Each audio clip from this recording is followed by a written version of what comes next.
हरे कृष्णा, राधे राधे। आप सबका स्वागत है हमारे किशोर परिवार के चैनल में। आप सब अंत तक बने रहिए हमारी वीडियो में। सत्संग की बड़ी कृपा है। आइए हम तुमको एक कहानी सुनाते हैं जिसका नाम सत्संग से जुड़ा है। और सत्संग, एक गरीब लड़का था, बहुत गरीब, लेकिन संतों का सत्संग करता था। खूब सत्संग किया, मजदूरी करता था और सत्संग करता था। इतना सत्संग किया, इतना सत्संग किया उसने कि उसे भीतर से ज्ञान होने लगा और आत्मबोध होने लगा। आत्मबोध होने लगा। एक दिन की बात है, वो रेलवे स्टेशन पहुंचा मजदूरी हेतु। तो एक सेठ जी उतरे। उनके पास बहुत सारी अटैचियाँ थीं, बहुत सारा सामान था। तो ये दौड़ कर गया उनके पास। इसने सोचा कि मैं इनका सामान उठा लेता हूँ, और सामान ये उठा लिया इसने। इस गरीब लड़के ने एक शपथ ले ली थी। वो शपथ ये थी कि मैं उसी का सामान उठाऊंगा कि जो मेरे सत्संग देगा, मुझे सत्संग सुनाएगा। अथवा वो सत्संग नहीं देगा तो मैं उसको सत्संग दूंगा, मैं सत्संग सुनाऊंगा, तब मैं सामान उठाऊंगा। ये मेरी प्रतिज्ञा है। अब वो हड़बड़ी में भूल गया। अब उसने उनका सामान उठा लिया सेठ जी का, और सामान उठाने का तय भी हो गया, मजदूरी तय हो गई। अब वो ले चला सामान। आधे रास्ते में उसको याद आया, अरे मेरी प्रतिज्ञा तो है और मैंने तो वो प्रतिज्ञा का जिक्र भी नहीं करा। तो उसने रुक कर सेठ जी से कहा कि सेठ जी, आप सत्संग देते हो क्या, सत्संग करते हो क्या? सेठ जी ने कहा, मैं सत्संग वत्संग नहीं जानता। तो उसने सारा सामान धरती पर धर दिया, जो कंधे पर लटका था, हाथों में लटका था, उसने सारा नीचे रख दिया। और वो कहा, यदि आप सत्संग नहीं करते तो मैं आपका सामान नहीं ले जा सकता। ऐसे तो अगर आप नहीं करते हो तो मेरा सत्संग आपको सुनना पड़ेगा, वरना मैं सामान नहीं ले जाऊंगा आपका, अगर आप सत्संग नहीं सुनेंगे तो। अब उन्होंने कहा, बीच मार्ग में ये कौन सा बखेड़ा खड़ा कर दिया तूने। अब मैं ना इधर का रहा ना उधर का रहा, यहाँ कोई मजदूर भी नहीं है, तो ठीक है तू सत्संग सुना, मैं सुनता रहूँगा। ऐसा कह के सेठ जी आगे बढ़ गए। अब जब घर पहुँचे तो लड़के ने सारा सामान घर के सामने रख दिया और सेठ जी से कहा कि सेठ जी, आपने मेरा सत्संग सुना? सेठ जी ने कहा, अरे बेटा, मुझे तो अपने सामान से मतलब था, मेरा सामान तो पहुंच गया और मैंने कोई तेरा सत्संग वत्संग नहीं सुना था। तो लड़के ने कहा, ये तो गड़बड़ हो गई, अब तो क्या करा जाए, क्योंकि अच्छा कान में पड़ रहा था थोड़ा थोड़ा। हाँ, मैं भीतर कुछ नहीं ले रहा था, मैं कानों में पढ़ रहा था, मगर मुझे इंटरेस्ट कोई नहीं था उस सत्संग में, पर थोड़ा थोड़ा कानों में जा रहा था। लड़का वहीं समाधि में बैठ गया। और उसके पश्चात उसने क्या देखा, लड़का ने समाधि से बाहर आके कहा, सेठ जी, कल रात्रि के 7 बजे आपकी मृत्यु हो जाएगी। तो सेठ जी, यदि ना हुई तो मेरी गर्दन काट देना। अब वो इतने भरोसे में बोल रहा था और इतना तेज था उसके चेहरे पे, मुख पे, कि सेठ जी को भरोसा हो गया। सेठ जी ने कहा, भाई मैं क्या करूं, कल मेरी मौत हो जाएगी।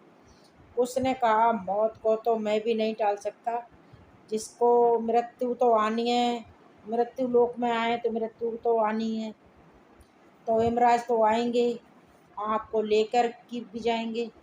लेकिन अगर यमराज आप पूछते हैं हर एक से कि पहले पाप भोगोगे, पाप का दंड भोगोगे या पुण्य का फल भोगोगे, पहले तो आपसे भी पूछेंगे कि तुम पहले पाप का दंड भोगोगे या पुण्य का फल भोगोगे।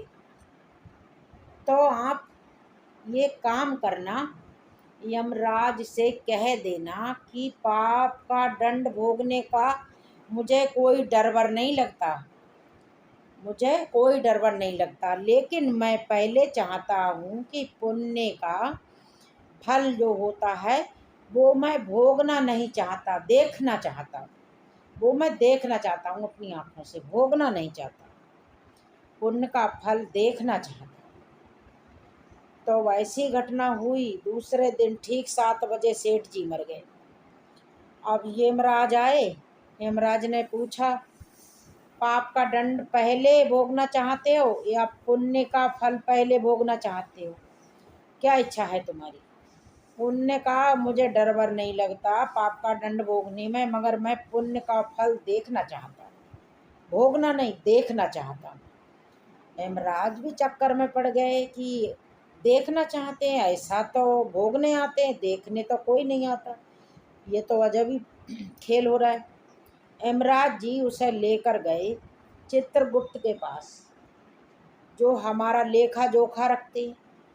तो जो सारा लेखा जोखा रखते हैं उनके पास जाकर सारा डिटेल इसके बारे में पूछा। तो उसने कहा, एक लड़का उसने सत्संग दिया था, इन्होंने सत्संग किया था, सारा वृत्तांत सुना दिया।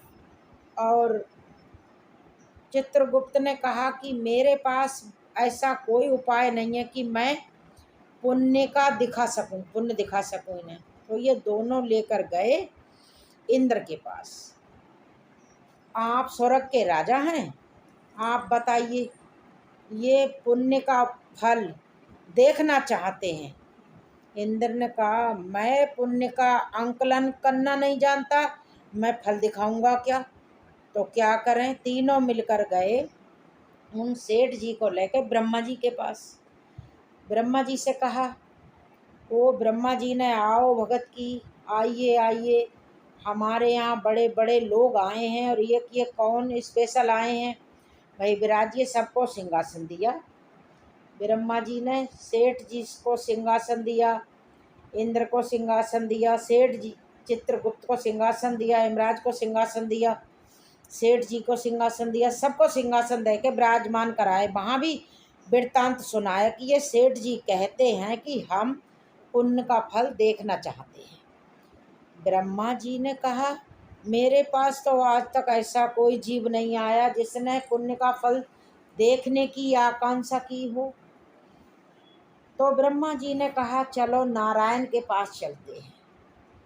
नारायण के पास चलते हैं। सेठ जी ने कहा, भैया तुम लोगों के चक्कर में मेरे पैर तो थक गए, अब मेरे से चला नहीं जाता है। एक काम करो, पालकी लाओ, मैं पालकी में बैठ के जाऊंगा। अब जीवात्मा है, ले जाना पड़ेगा। तो एक ओर ब्रह्मा जी, दूसरी ओर चित्रगुप्त, तीसरी ओर यमराज, चौथी ओर इंद्र, ये चारों बड़ी बड़ी हस्तियां उसको, सेठ जी को पालकी में बिठा के नारायण के पास पहुँचे हैं।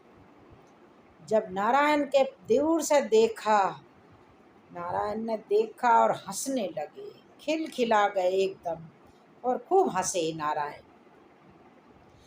और नारायण ने कहा, भाई उस सेठ जी को देख के क्या बात है, क्या बात है?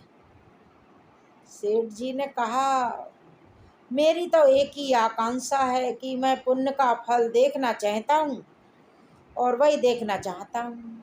तो नारायण बोले कि देख ही तो रहे हो, अरे पुण्य का फल देख ही तो रहे हो अपनी आँखों से। यमराज, जिसके सामने काल रुक नहीं सकता, चित्रगुप्त जो सबका लेखा जोखा करता है रखता है, ब्रह्मा जो सृष्टि करता है, इंद्र जो स्वर्ग का सम्राट है, ये चारों लोग मिलकर बड़ी बड़ी हस्तियां तुम्हें अपने कंधे पर उठा के, पालकी पे बिठा के नारायण के धाम ले आए।